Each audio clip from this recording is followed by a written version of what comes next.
بسم الله الرحمن الرحيم. السلام عليكم من سنة تالتة. هنكمل مع بعض حل جمل كتاب التقييمات، الجمل المتعلقة بالجرامر. أول جملة عندنا بقول شي وعاوز يصحح فيرب arrive يعني يصل، home yet. طبعا كلمة yet يعني بعد، بمعنى لسه، تيجي في زمن ال present perfect في المضارع التام، بس تكون الجملة منفية أو سؤال. فطبعا هنا عشان نستخدم arrive صح، يبقى احنا عاوزينه في البريزنت بيرفكت المضارع التام وننفيه. هيبقى الجملة she hasn't arrived yet. يبقى كده صححنا verb arrive، خليناها في البريزنت بيرفكت المضارع التام في النفي. نمبر 2، قول the rooms الغرف tidy يعني يرتب، by السما بواسطة سما already. يبقى احنا عاوزين نقول الغرف رتبت عن طريق سما أو بواسطة سما بالفعل already. يبقى احنا عاوزين present perfect ويكون passive مبني للمجهول. طب the rooms تاخد has ولا have؟ تاخد have، وبعدين لازم نحط been، وبعدين tidied اللي هو البريزنت اللي الباست participle. نمبر 3، بقول has you ever swam in the river.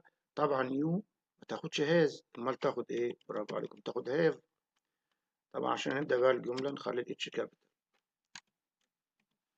طيب بعد كده the trees cut lately مؤخرا. برضه هنستخدم present perfect مضارع تام، بس ناخد بالنا ان هيبقى active ولا passive، يعني مبني للمعلوم ولا للمجهول.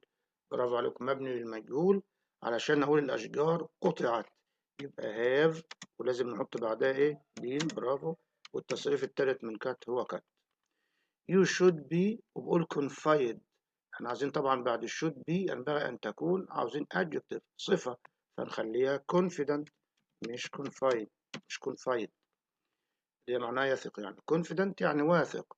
you should be confident of your abilities من قدراتك. number 6، قول kind is a good value قيمة كويسة.